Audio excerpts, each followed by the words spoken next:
Hello student, welcome back to my tube channel. आज की हम इस वीडियो में डू एज डायरेक्टेड की प्रैक्टिस करेंगे जो कि आपके एग्ज़ाम के लिए काफ़ी हेल्पफुल होंगे। मैंने यहाँ पर सभी टॉपिक के कुछ एग्जाम्पल लिए हैं, हम एक एक कर इनकी प्रैक्टिस करेंगे। चलिए तो बगैर टाइम वेस्ट की वीडियो को स्टार्ट करते हैं। तो फर्स्ट एग्जाम्पल को देखते हैं। फर्स्ट में लिखा है ही सोल्ड हिज कार और चेंज इनटू नेगेटिव। नेगेटिव बनाना है। जैसा कि आप जानते हैं हम नेगेटिव बनाने के लिए नॉट का प्रयोग करते हैं और नॉट के लिए कंडीशन आवश्यक होती है कि उस सेंटेंस में वर्ब का क्या होना चाहिए, कंपाउंड होना चाहिए। कहने का तात्पर्य उस सेंटेंस में वर्ब दो होना चाहिए बी की फॉर्म को छोड़कर। यदि उस सेंटेंस में वर्ब का कंपाउंड नहीं है तो हम किससे बनाते हैं, डू की फॉर्म की सहायता से बनाते हैं। यदि उस सेंटेंस में सिंगुलर फॉर्म दी है तो डज से कंपाउंड बनता है। यदि प्लूरल फॉर्म दी है तो डू से बनता है। यदि उस सेंटेंस में सेकंड फॉर्म दी है तो किससे बनता है, डिड से कंपाउंड बनाया जाता है। तो सेंटेंस में देखते हैं कौन सी फॉर्म है। यहाँ पर सोल्ड लिखा है। सोल्ड कौन सी होती है, सेकंड होती है सेल की,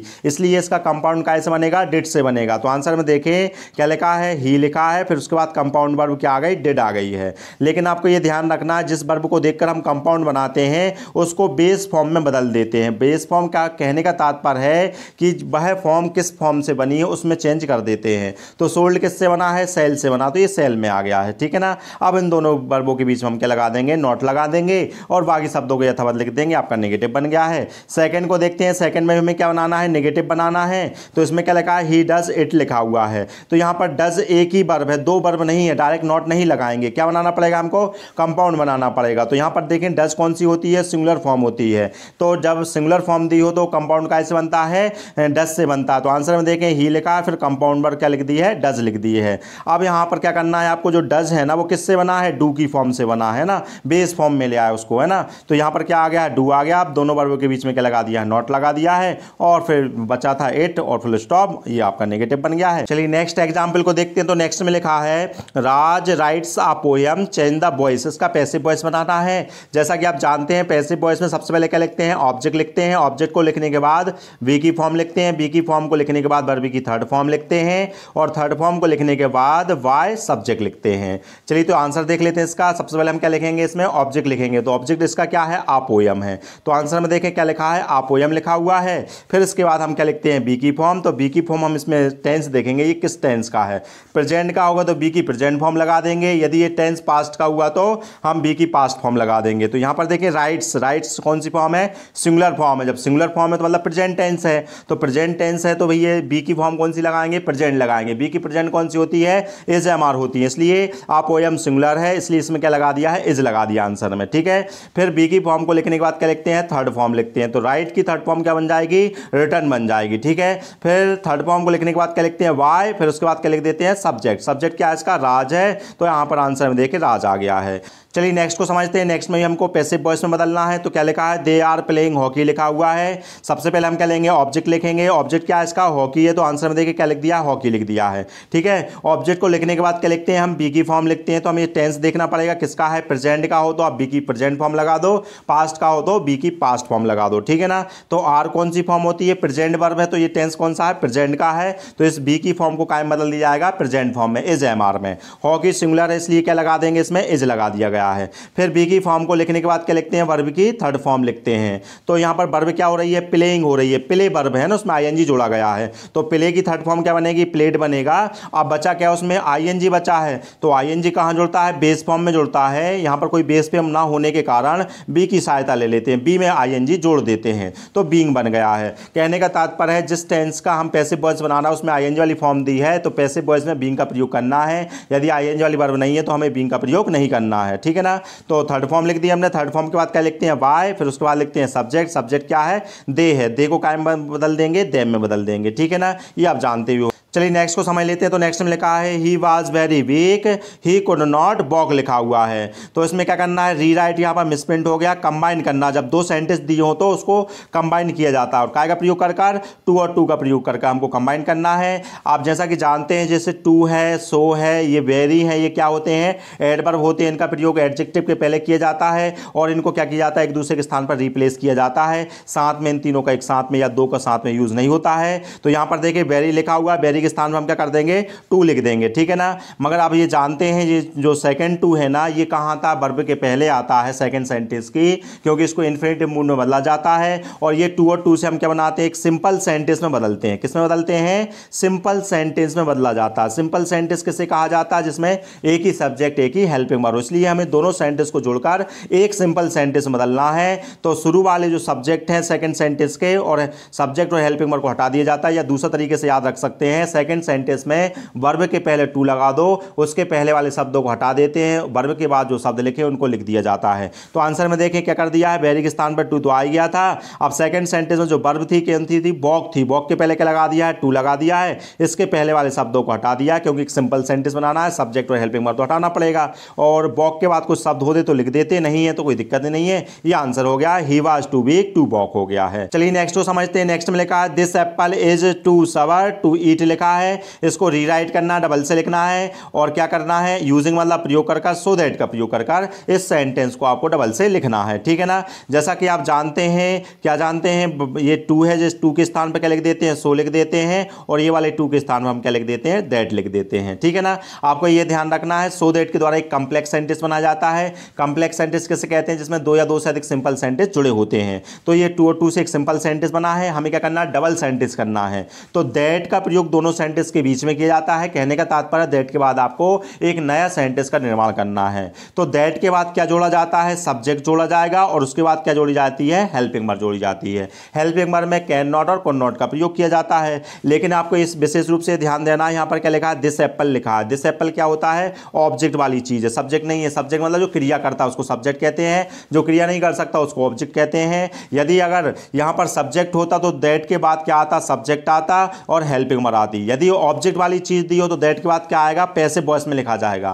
कहने का तात्पर्य है, और दैट के बाद क्या लिखेंगे आप, ऑब्जेक्ट लिखेंगे। क्या लिखेंगे दैट के बाद, दैट लिखेंगे। जैसे ही उसके बाद क्या लिख देंगे आप, ऑब्जेक्ट लिख देंगे। ऑब्जेक्ट के लिखने के बाद आपको क्या लिखना है, कैन नॉट बी लिखना है या कुड नॉट बी लिखना है। ये प्रेजेंट का हो तो कैन नॉट बी लिख दें, पास्ट का हो तो कुड नॉट बी लिख दें।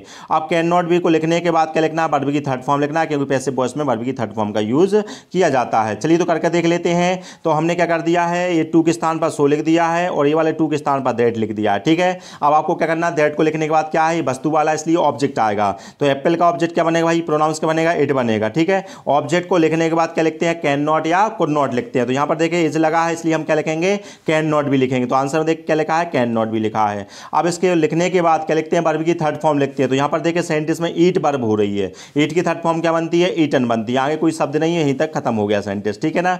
चलिए नेक्स्ट को देख लेते हैं। तो नेक्स्ट में क्या लिखा हुआ है, एज सून एज ही सा the police he ran away. Use करना है नो सूनर देन का प्रयोग करना है। जैसा कि आप जानते हैं एज सून एज और जो नो सूनर है ये एडवर्ब क्लॉज ऑफ टाइम के कनेक्टर हैं, इनके द्वारा टाइम को शो किया जाता है।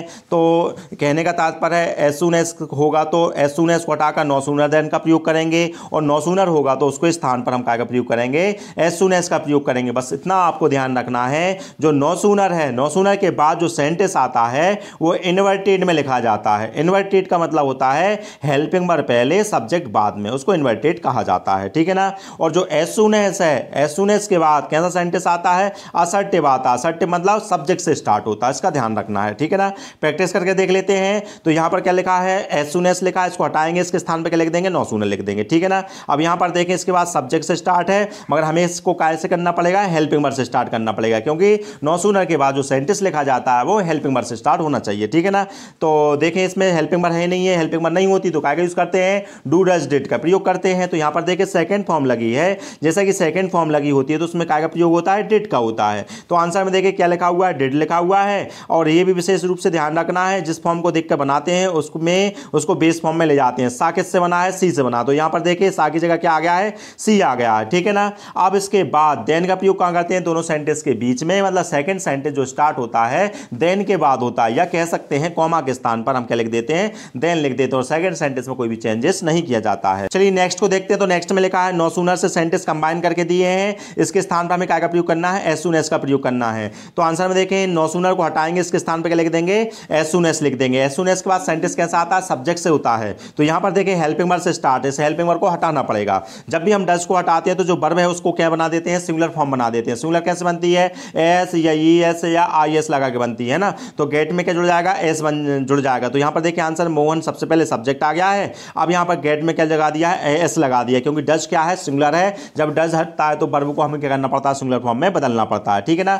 अब क्या करना है आपको, देन के स्थान पर क्या लगा देना है, कॉमा लगा देना है और सेकंड को यथावत उतार देना, और भी कोई भी चेंजेस नहीं होगा उसमें। नेक्स्ट को देखते हैं, तो नेक्स्ट में देखिए क्या लिखा हुआ है, ही इज नॉट सैन, और नेक्स्ट क्या है, ही इज नॉट ब्रिलियंट। दो सेंटेंस है तो कंबाइन करना है, और काय का प्रयोग करना है, नीदर नॉर का प्रयोग करना है, ठीक है ना। इन सभी की मैंने वीडियो बना के रखी है, आपको प्लेलिस्ट में उपलब्ध हो जाएगी, ठीक है। आप उसमें देख सकते हैं, डिटेल में जानकारी चाहिए तो यहां केवल मैं क्या करा रहा हूं, प्रैक्टिस करा रहा हूं, ठीक है। तो नेक्स्ट में देखिए हमें काय का प्रयोग करना है, नीदर नॉर का प्रयोग करना है। तो जैसा कि आप जानते हैं, नीदर नॉर के द्वारा दो डिफरेंट चीजों को जोड़ा जाता है। यदि दोनों सेंटेंस के सब्जेक्ट डिफरेंट होंगे तो सब्जेक्ट को जोड़ेंगे, यदि ऑब्जेक्ट डिफरेंट होंगे तो ऑब्जेक्ट को जोड़ेंगे। और जब इनमें से क्या होगा, एक कोई चीज क्या होगी, सेम भी दी रहती है। जैसे कि इसमें देखें ही इज लिखा है और यहां भी ही इज लिखा है, तो सेम क्या होगा, सब्जेक्ट सेम लिखे हुए हैं तो क्या जाएगा, ही इज आ गया है, ऑब्जेक्ट इसके डिफरेंट है। दूसरी चीज आपको ये ध्यान रखना है, क्योंकि नीदर नॉर भी एक नेगेटिव मीनिंग देते हैं, तो भैया इसमें नॉट को हटाना पड़ेगा, क्योंकि ये खुद नेगेटिव मीनिंग देते हैं। तो यहां से नॉट हट गया है, ही इज कॉमन आ चुका था। अब इसके बाद क्या लिखेंगे, हम नीदर लिखेंगे। सबसे पहले हम क्या लिखते हैं, ऑब्जेक्ट को जोड़ें जब तो नीदर लिखें, फिर पहले सेंटेंस का ऑब्जेक्ट मतलब पहला भाग जो कुछ भी बचा हुआ है, फिर उसके बाद क्या लिखते हैं, नॉर लिखते हैं, फिर उसके बाद लिखते हैं क्या, सेकंड सेंटेंस का ऑब्जेक्ट कह सकते हैं, सेकंड सेंटेंस का जो भाग बच जाता है उसको लिख दिया जाता है जो डिफरेंट होता है। तो यहां पर इसमें आंसर में देखें क्या लिखा है, ही इज लिखा है, फिर क्या लिख दिया, नीदर। पहले सेंटेंस का भाग आएगा, कौन सा बचा था, सैन अकेला बचा, तो ये लिख दिया गया है। फिर उसको लिखने के बाद क्या लिखते हैं, नॉर लिखते हैं, फिर सेकंड सेंटेंस का भाग, तो सेकंड सेंटेंस में क्या बचा था, ब्रिलियंट बचा था, तो यहां ब्रिलियंट आ गया। समझ में आ गया होगा। चलिए नेक्स्ट को देखते हैं। तो नेक्स्ट में लिखा है, if do not work properly, मतलब इफ से स्टार्ट है तो काय का प्रयोग करना होगा, अनलेस का प्रयोग करना होगा, ठीक है ना। तो इफ को हटाएंगे, उसके स्थान पर क्या रख देंगे, हम अनलेस रख देंगे, ठीक है। और दूसरी बात यह है कि अनलेस कैसी मीनिंग देता है, नेगेटिव देता है। तो अनलेस जब नेगेटिव मीनिंग देता है तो एक सेंटेंस में दो नेगेटिव वर्ड रह नहीं सकते और आवश्यकता भी नहीं पड़ती है, क्योंकि अनलेस ने इस सेंटेंस को कैसा बना दिया, नेगेटिव बना दिया है। इसलिए आपको ये करना है कि इफ के स्थान पर अनलेस को लिखना है और उसी सेंटेंस में से क्या कर देना है, नेगेटिव वर्ड को हटा देना है। तो इसमें से क्या हट जाएगा, नॉट हट जाएगा। आप जैसे जानते हैं कि डू नॉट, डज नॉट साथ में आते हैं और साथ में जाते हैं, तो इसलिए डू नॉट को हटा दिया जाएगा और बाकी कोई भी चेंजेस नहीं होता, यथावत लिख दिया जाता है। इफ के स्थान पर अनलेस को लिख देते हैं और उसी सेंटेंस में नेगेटिव वर्ड हटा देते हैं और बाकी यथावत लिख दिया जाता है। देखते हैं तो नेक्स्ट में लिखा अनलेस। अनलेस से दो सेंटेंस कंबाइन करके दिए हैं, काय का प्रयोग करना है, इफ का प्रयोग करना है। तो अनलेस को हटाएंगे, उसके स्थान पर क्या रख देंगे, हम इफ रख देंगे, ठीक है ना। अब ये ध्यान रखना है कि अनलेस को हटाकर उसके स्थान पर इफ रख देते हैं, लेकिन उसी सेंटेंस को नेगेटिव बना देते हैं। क्यों बना देते हैं, क्योंकि अनलेस में क्या छुपा होता है, नेगेटिव मीनिंग छुपी होती है, और हमने उसको हटा दिया तो सेंटेंस कैसा हो जाएगा, पॉजिटिव, तो अर्थ बदल जाता है। इसलिए उसी सेंटेंस को आपको नेगेटिव बनाना है, ठीक है ना। तो यहां पर नॉट लगाएंगे, तो नॉट आप जानते ही इसमें कंपाउंड नहीं दिया तो कंपाउंड बनाते हैं। तो यहां पर देखिए एक्स मतलब सिंगुलर वर्ब है, जब सिंगुलर वर्ब तो काय से कंपाउंड बनता है, डज से बनता है। तो आंसर में देखिए डज लिखा हुआ है, सब्जेक्ट के बाद आता है, ठीक है ना। फिर उसके बाद क्या लगा देंगे, नॉट, और जिससे ये बना होता है उसको बेस फॉर्म में बदल देते हैं, तो एक्ट आ गई है ना, और सेकंड में कोई भी चेंजेस नहीं होता है, ठीक है। समझ में आया होगा। अगला देखते हैं, तो अगले में लिखा हुआ है the boy is my cousin, और सेकेंड है क्या है, the boy is wearing a pink shirt लिखा हुआ है। ये एडजेक्टिव क्लॉज के सेंटेंस है। कैसे समझ जाते हैं, क्योंकि दोनों ही सेंटेंस में किसकी चर्चा की जा रही है, सेम नाउन की, द बॉय और द बॉय की जा रही होगी, कि ऐसा केवल एडजेक्टिव क्लॉज में ही होता है। और इसके तीन नाम से जानी जाती है, एडजेक्टिव क्लॉज भी बोलते हैं, रिलेटिव प्रोनाउंस भी और रिलेटिव क्लॉज भी बोलते हैं। आपको क्या करना है कंबाइन करने के लिए, तो जो सेकेंड सेंटेंस है उसको क्या बनाना है, आपको एडजेक्टिव क्लॉज बना लेना है। क्या बना लेना है, एडजेक्टिव क्लॉज बना लेते हैं ना। तो क्लॉज किसे कहते हैं भाई, सेंटेंस को कहते हैं। तो ये एक सेंटेंस है। अब ये सेंटेंस क्या करेगा, विशेषता बतलाएगा, और जो शब्द विशेषता बताता है उसको एडजेक्टिव कहते हैं, इसलिए इसको एडजेक्टिव क्लॉज कहा जाता है। अब एडजेक्टिव क्लॉज को कहां इनपुट किया जाएगा, पहले सेंटेंस में, किसके बाद, जिस नाउन की हमें विशेषता बतानी है, क्योंकि एडजेक्टिव नाउन की विशेषता बताता है, ठीक है ना। तो अब हम इसको एडजेक्टिव क्लॉज को कहां रख देंगे, द बॉय के बाद रख देंगे, क्योंकि द बॉय यहां पर जो सिमिलर वर्ड होते हैं, सिमिलर नाउन होते हैं, उसकी ही विशेषता बताई जाती है। तो द बॉय के बाद ये वाला सेंटेंस आ जाएगा, एडजेक्टिव क्लॉज आ जाएगी। तो इसमें से हमें क्या करना है, रिलेटिव प्रोनाउंस का यूज किया जाता है। जो सिमिलर रेफरेंस के नाउन होते हैं उसके स्थान पर हम सेकंड सेंटेंस जिसको हमने एडजेक्टिव क्लॉज बनाया है उसमें हम क्या करते हैं, रिलेटिव प्रोनाउंस का यूज करते हैं। तो यहां पर देखें रिलेटिव प्रोनाउंस कैसे बनाएंगे, द बॉय को देखें, द बॉय क्या है, पर्सन है, और द बॉय सेकंड सेंटेंस में क्या का काम कर रहा है, सब्जेक्ट का काम कर रहा है। पर्सन हो और सब्जेक्ट हो तो रिलेटिव प्रोनाउंस क्या बनता है, हु बनता है। और यदि पर्सन हो और वह ऑब्जेक्ट का काम करे, कहने का तात्पर्य बॉय कहाँ लिखा होता है, यहाँ ऑब्जेक्ट के रूप में लिखा होता है, तो इसका रिलेटिव प्रोनाउंस क्या बनता है, हुम बनता है, ठीक है ना। और द बॉय को हटा देंगे, इसका रिलेटिव प्रोनाउंस के स्थान पर यूज कर देंगे, तो एडजेक्टिव क्लॉज क्या हो गई आपकी, who is wearing a pink shirt, ये आपकी एडजेक्टिव क्लॉज हो गई। ये द बॉय को हटा दिया, हु लिखा हुआ है यहाँ पर। अब इसको कहाँ इनपुट कर दिया जाएगा, द बॉय के बाद कर दिया जाएगा, क्योंकि एडजेक्टिव क्लॉज नाउन के बाद आती है। जैसा कि आंसर में देखें, द बॉय लिखा है, फिर उसके बाद एडजेक्टिव क्लॉज लिख दी गई है, कहां तक, शर्ट तक लिख दी गई है ना। फिर इसके बाद पहले सेंटेंस को क्या करते हैं, कंप्लीट करते हैं, तो केवल एडजेक्टिव है, समझ गए ना। ठीक है, आ गया होगा। नेक्स्ट को देखते हैं, तो नेक्स्ट में लिखा हुआ है द बैग वाज येलो और द बैग कंटेन मनी, ये भी एडजेक्टिव क्लॉज का है, लेकिन इसमें बैग मतलब ये वस्तु वाला है। जब वस्तु वाला हो तो इसके रिलेटिव प्रोनाउंस क्या बनते हैं, विच या दैट को बनाते हैं। पर्सन वाले होंगे तो हु और हुम या हुज का प्रयोग होता है, और वस्तु वाले होंगे तो क्या का प्रयोग होता है, विच या दैट का प्रयोग किया जाता है, ठीक है ना। तो सेकंड सेंटेंस को हम क्या बनाएंगे, एडजेक्टिव क्लॉज बनाएंगे, द बैग को हटाएंगे, इसके स्थान पर हम रिलेटिव प्रोनाउंस लाएंगे। वस्तु वाला है तो विच या दैट में से कुछ भी आप बना सकते हैं, ठीक है ना। तो आपकी रिलेटिव क्लॉज क्या हो जाएगी, दैट कंटेन मनी। अब इसको कहां रख देंगे, बैग के बाद, क्योंकि हमें बैग की विशेषता बतानी है, क्योंकि दोनों सेंटेंस में बैग लिखा हुआ उसकी विशेषता बताई जाती है, ठीक है ना। तो आंसर में देखें क्या लिखा हुआ है, सबसे पहले सेंटेंस में देखें द बैग आएगा, उसके बाद हम क्या लिख देंगे, एडजेक्टिव क्लॉज लिख देंगे। तो यहां पर एडजेक्टिव क्लॉज आ गई। अब बाज येलो बचा था, ये बाज येलो लिख दिया, मतलब पहला सेंटेंस पूरा कंप्लीट कर दिया जाता है, ठीक है। उम्मीद है आपको समझ में आए होंगे, नहीं आए हैं तो आप प्लेलिस्ट में जाकर देख सकते। चलिए नेक्स्ट को समझ लेते हैं। तो नेक्स्ट में लिखा है Indore is not as big as Mumbai लिखा है, इसको हमें कंपैरेटिव में चेंज करना है। ये पॉजिटिव डिग्री का सेंटेंस लिखा हुआ है, ठीक है ना। कैसे समझ जाते हैं, क्योंकि एज प्लस पॉजिटिव फिर एज, मतलब पॉजिटिव डिग्री के पहले एज आता है और बाद में भी एज आता है, ठीक है ना। तो ये पॉजिटिव डिग्री का है। आपको क्या करना है, इसको कंपैरेटिव बदलना। तो किसको बदलना है, इस जो पॉजिटिव डिग्री है इसकी क्या बना देना है, आपको कंपैरेटिव बना देना है। कंपैरेटिव कैसे बनती है, जो पॉजिटिव है उसमें ई आर लगा के बना देते हैं। और ये ध्यान रखना है, कंपैरेटिव डिग्री के बाद क्या प्रयोग होता है, देन का प्रयोग होता है, ये एज मैच का प्रयोग नहीं किया जाता है, ठीक है ना। और दूसरी बात ये ध्यान रखना है, इसके जो नाउन होते हैं ना वो रिप्लेसमेंट कर दिए जाते हैं, बदल दिए जाते हैं। जैसे देखिए इंदौर और यहाँ क्या लिखा है, मुंबई लिखा है ना, ये एक दूसरे के स्थान पर रिप्लेस हो जाएंगे। तो आंसर में देखिए यहाँ पर मुंबई आ गया और यहाँ पर क्या आ गया, इंदौर आ गया, ठीक है ना। एक तो क्या करते हैं, इन दोनों को बदल देते हैं, और बीच वाले भाग को हम क्या कर देते हैं, डिग्री में बदल देते हैं। तो इंदौर और मुंबई को यहाँ पर रिप्लेस हो गया है। अब पॉजिटिव डिग्री क्या है इसकी, बिग है, तो बिग की क्या बना दो भाई, कंपैरेटिव क्या बन जाएगी, बिगर। तो यहाँ पर देखिए क्या लिखा हुआ है, बिगर लिखा हुआ है। कंपैरेटिव डिग्री के बाद देन का प्रयोग, देखो तो बिगर के बाद क्या लगा दिया, देन लगा दिया, आसानी से चेंज हो गया भाई, ठीक। नेक्स्ट को देखते हैं। तो नेक्स्ट में लिखा राम इज बाइजर देयर मोहन लिखा हुआ है, ये कंपैरेटिव डिग्री में पॉजिटिव में चेंज करना है, ठीक है ना। वैसे ही रूल इसमें फॉलो किया जाएगा। क्या करना है, नाउन चेंज कर देना, राम और जो मोहन है एक दूसरे के स्थान पर रिप्लेस हो जाएंगे। तो देखें यहाँ पर ये आ गया और राम लास्ट में चला गया, ठीक है ना, ये हो गया है। फिर बीच वाले भाग को क्या करना है, ये कौन सा डिग्री है, कंपैरेटिव है, इसको क्या में ले जाए, पॉजिटिव में। वाइजर की क्या बनेगी, वाइज बनेगी, और पॉजिटिव के पहले एज और बाद में भी क्या करते हैं, एज, और पॉजिटिव में नॉट का प्रयोग किया जाता है, इसका भी ध्यान रखना। तो आंसर में देखिए क्या लिखा है, नाउन चेंज हो गया तो मोहन आ गया, is not as wise as Ram हो गया, ठीक है ना। ये दोनों भाग हो गए और बीच में क्या कर दिया, पॉजिटिव में बदल दिया, और पॉजिटिव में नॉट का प्रयोग किया जाता है, ठीक है।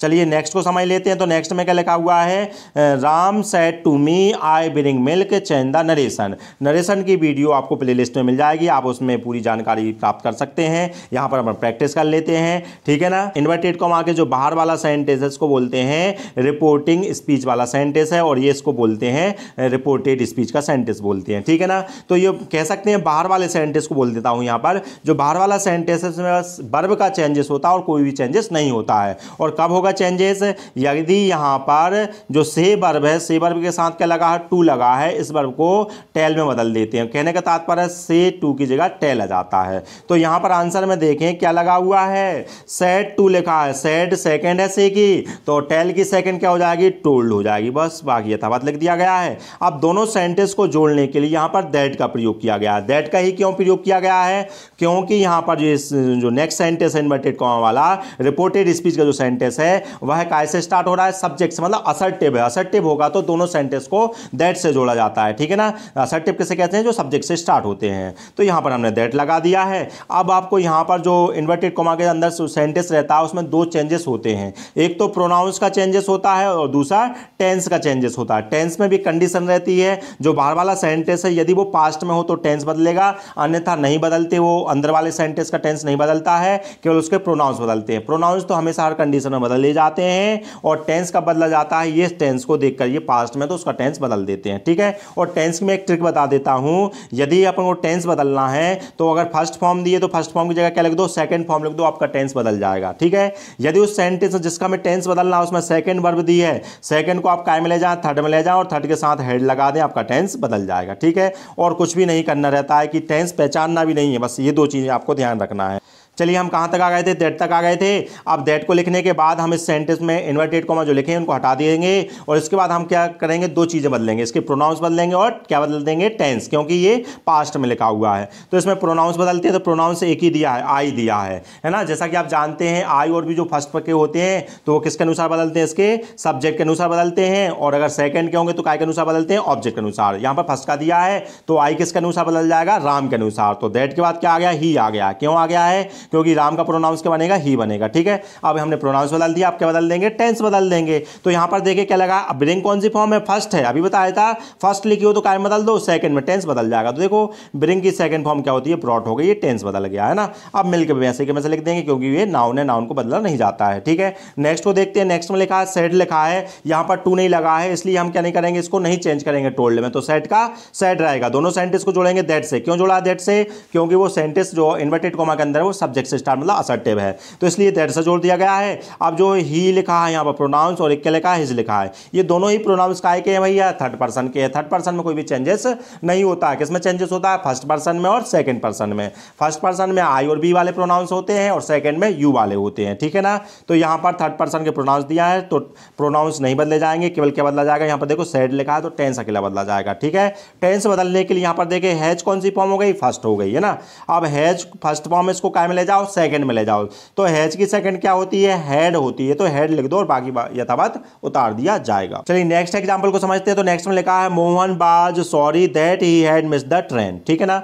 Rewrite the sentence using non fit clause का प्रयोग करना है। नॉन फिट क्लॉज किसे कहते हैं, नॉन फिट वर्ब को ही कहा जाता है। नॉन फिट वर्ब किसे कहा जाता है, जो जीरेंड वर्ब है और इन्फिनिटिव वर्ब है, जो पार्टिसिपल है ना, ये नॉन फिट वर्ब कहलाती है, इनको ही नॉन फिट क्लॉज कहा जाता है, ठीक है ना। तो यहाँ पर देखें, और ये ध्यान रखना है, नॉन फिट क्लॉज या नॉन फिट वर्ब के द्वारा जो सेंटेंस होते हैं उसको एक सिंपल सेंटेंस में बदला जाता है। ये कॉम्प्लेक्स सेंटेंस में दिया गया है। देखें यहाँ पर दैट से दो सेंटेंस को जोड़ा गया है, एक ये है और एक ये है, ठीक है। मैं इसकी आपको ट्रिक बता देता हूँ। आपको क्या करना है, जो फर्स्ट सेंटेंस है उसको आंसर में पूरा यथावत लिख देना। तो आंसर में देखें कहाँ तक है, दैट के पहले तक सॉरी तक है, तो यहाँ आंसर में देखें मोहन बाज सॉरी लिखा हुआ, ये पहला सेंटेंस हो गया है। सेकेंड सेंटेंस में जो वर्ब दी होगी उसके पहले क्या लगा दें, आप टू लगा दें, मगर ये ध्यान रखना है टू कहाँ लगता है, कौन सी वर्ब के पहले, बेस फॉर्म के पहले। बेस फॉर्म ना समझो तो वर्ब की फर्स्ट फॉर्म कह सकते हैं उसको, ठीक है ना। तो यहाँ पर सेकंड सेंटेंस दैट से स्टार्ट था, तो ही हैड मिस्ड जो वर्ब लिखी है, कौन सी लिखी है, मिस्ड।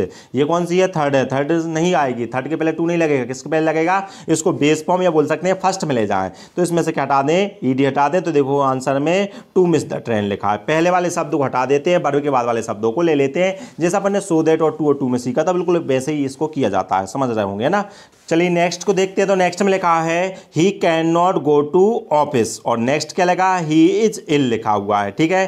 कंबाइन करना है, किससे करना है, एडवर्ब क्लॉज से, ठीक है। तो हमें एडवर्ब क्लॉज का फंक्शन देखना पड़ेगा, कौन सा फंक्शन हो रहा है यहाँ पर।